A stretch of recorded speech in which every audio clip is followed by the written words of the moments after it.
Hello friends, welcome back to my channel. ఈరోజు special Andhra style గోంగూర పప్పు. గోంగూర పప్పుని ఒక్కొక్కరు ఒక్కొక్క స్టైల్లో చేస్తుంటారు. ఈరోజు మనం ఆంధ్ర స్టైల్, అది కూడా రాయలసీమ స్టైల్లో తెలుసుకుందాం. ముందుగా స్టవ్ వెలిగించుకుని కుక్కర్ పెట్టి అందులో గంట సేపు లేకపోతే అంతకంటే ఎక్కువసేపు నానబెట్టుకున్న కందిపప్పుని మాత్రమే వాడాలి.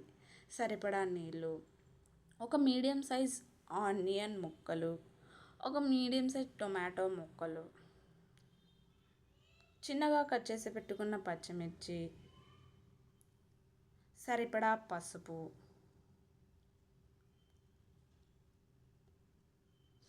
కొంచెం జీలకర్ర, కొంచెం చింతపండు, ఒక 4-5 వెల్లుల్లి, చిన్నగా కట్ చేసి పెట్టుకున్న కొత్తిమీర, ముందుగానే శుభ్రం చేసి పెట్టుకున్న గోంగూర, కొంచెం కరివేపాకు మొత్తం కలిసేలా కలుపుకొని కుక్కర్ మూత పెట్టి 3 విజిల్లు వచ్చేదాకా వెయిట్ చేయాలి. 3 విజిల్లే అండి, అంతకంటే ఎక్కువ విజిల్ వస్తే గోంగూరలోని విటమిన్స్ మొత్తం పోతాయి. తర్వాత మూత తీసి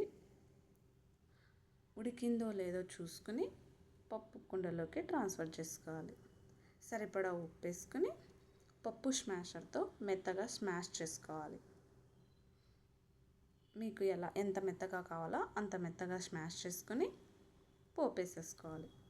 సరిపడా ఆయిల్, కట్ చేసి పెట్టుకున్న వెల్లుల్లి ఎర్రగా మారిన తర్వాత జీలకర్ర, ఆవాలు, ఎండుమిర్చి, కరివేపాకు, ఫైనల్గా పోపు వేసేసుకోవాలి. ఇదేనండి ఆంధ్ర స్టైల్ గోంగూర పప్పు. మీరు కూడా ట్రై చేస్తారా? ఒకసారి ట్రై చేసి చూడండి, ఎలా వచ్చిందో కామెంట్ బాక్స్లో పింక్ చేయండి.